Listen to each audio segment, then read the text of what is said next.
Bismillahirrahmanirrahim. A'udzubillahi minasyaitonirrajim.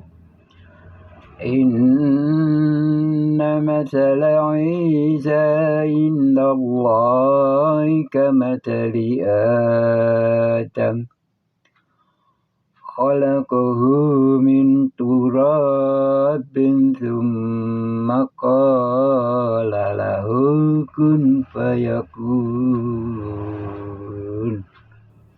Qiyas Ali Imran 59.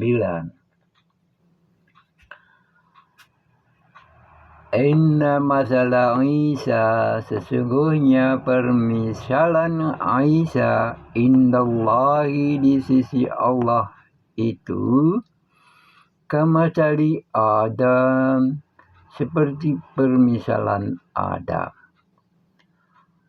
Khalaqahu min turabin, yang ia ciptakan dia dari debu. Summa qala lahu kun fayakun. Kemudian berfirman kepadanya, adalah, maka adalah. Jadilah si Adam, maka jadilah ia.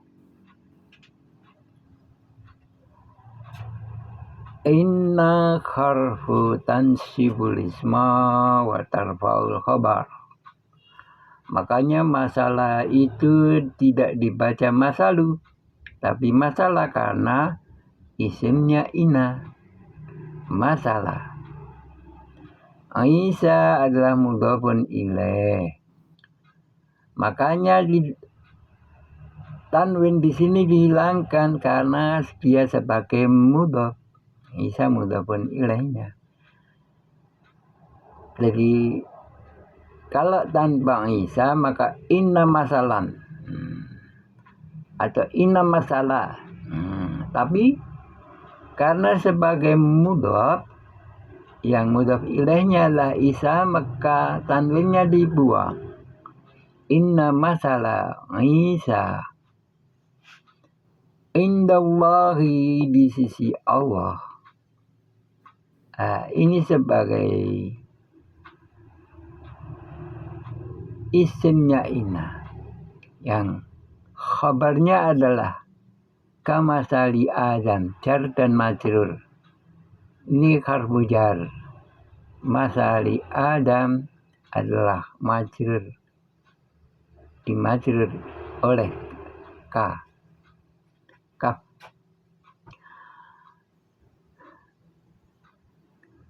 Yang kedudukannya jar majrur ini adalah sebagai khobar daripada inna.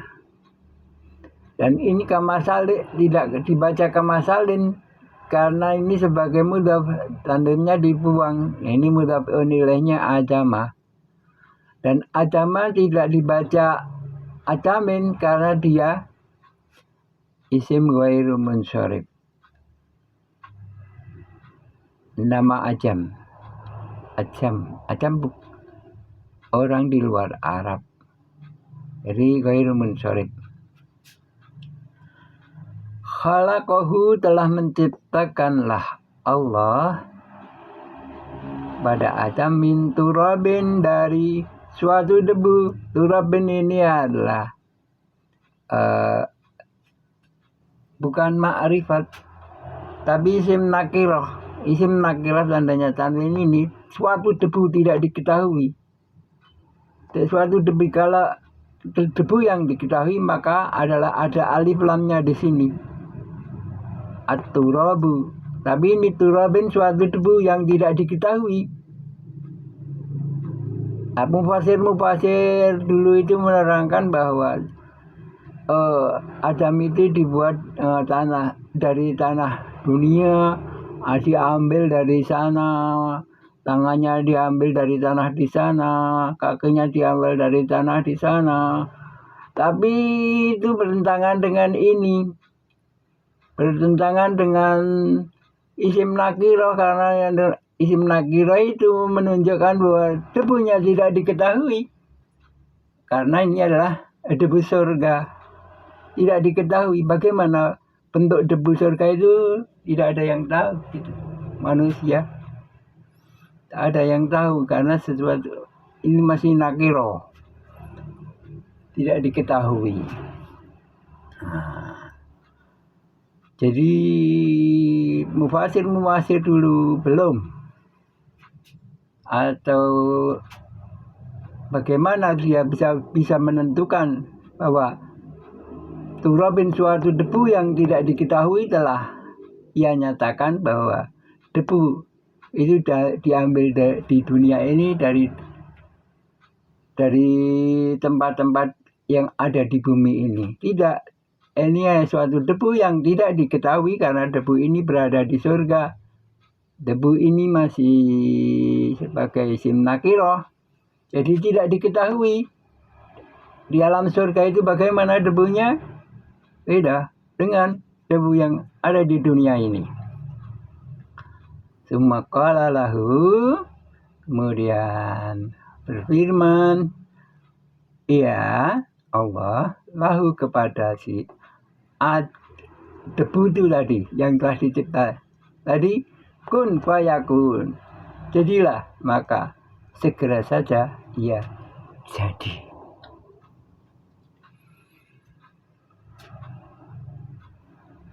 Para mufasir menerangkan bahwa masalah Isa, permisalan Isa indalai seperti kamasali Adam, yaitu Adam diciptakan tanpa ayah. Nah, ini kebanyakan mereka menerangkannya, sudah menerangkannya begitu. Masalah Isa indalai kamasali Adam, tanpa ayah. Demikian juga si Nabi Isa itu diciptakan oleh Allah tanpa ayah. Tidak seperti kita manusia yang lain, karena kita punya ayah dan ibu. Tetapi Nabi Isa tidak. Dan kebanyakan para mufasir itu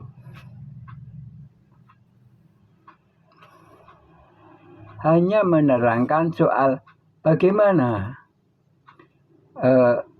terciptanya Adam dari debu di surga tanpa ayah, dan Isa juga tanpa ayah. Kebanyakan belum menyentuh pada bagaimana cara keutusan Nabi Adam dan Isa. Bahwa keutusan Nabi Isa adalah ia sudah menjadi nabi ketika masih dalam gendongan. Ketika masih dalam gendongan Siti Maryam, dia sudah diangkat menjadi nabi. Dia sudah menyatakan diri jadi nabi karena dia telah berkata, "Inni Rasulullah, saya utusan Allah," dan mengajak kepada kaumnya untuk menyembah kepada Allah,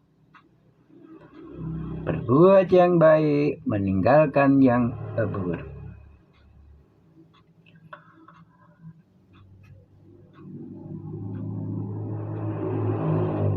Terus bagaimana Adam setelah turun dari surga, apakah dia itu setelah dia menjadi makhluk rohani, karena belum berbadak, surga kan belum kasat mata, dia turun ke dunia ini menjadi berwadak. Apakah dengan jalan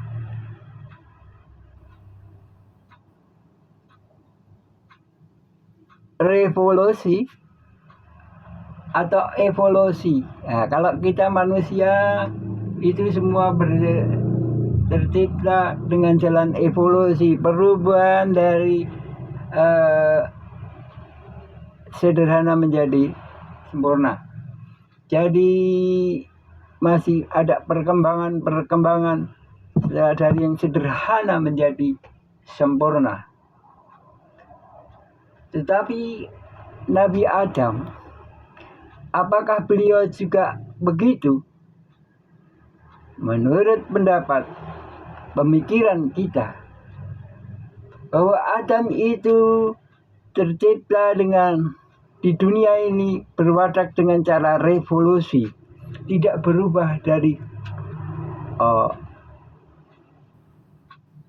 lambat laun, tetapi segera saja dia telah turun ke dunia ini, dia menjadi berwatak, menjadi padat, menjadi berbayang-bayang bila kena sinar matahari.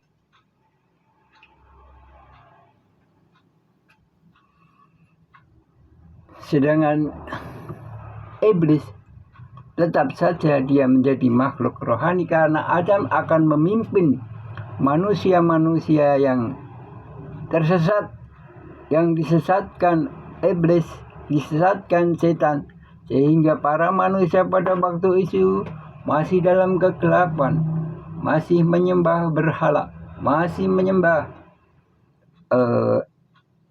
jin, setan dan sebagainya, di pohon-pohon yang besar-besar, menyembah lautan, menyembah segala macam, tidak menyembah kepada Allah Subhanahu wa Ta'ala, karena belum ada yang membimbing, yaitu Adam. Karena kehendak Allah, Allah akan menjadikan seorang khalifah di bumi, maka Adam diutus, meskipun dengan cara ia turun ke dunia melakukan kesalahan. Jadi keutusan Nabi Adam itu ketika berada di bumi ini dengan secara revolusi, tidak evolusi seperti kita, manusia dari sederhana, dari makhluk satu sel, kemudian berubah lama jutaan tahun menjadi manusia sempurna, ahsani taqwim. Dan keutusan Isa alaihi salam adalah ketika ia masih dalam gendongan, yaitu dikuatkan oleh Roh Kudus. Jadi yang berbicara adalah Roh Kudus. Sedangkan Adam membimbing manusia pada waktu itu untuk menuju jalan yang lurus, siratal mustaqim, jalan yang sampai kepada Allah. Apakah Nabi Adam masuk ke dalam diri seseorang yang bernama Adam? Wallahu a'lam, kita tidak tahu. Tapi kenyataannya bahwa Adam telah turun ke dunia.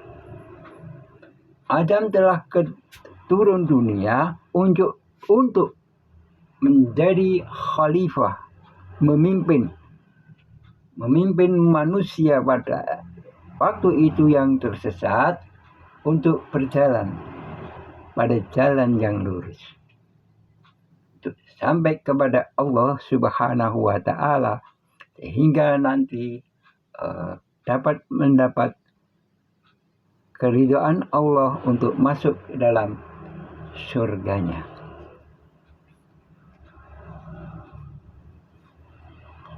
Aqulu qawli hadza wastaghfiruhu innahu huwal ghafurur rahim.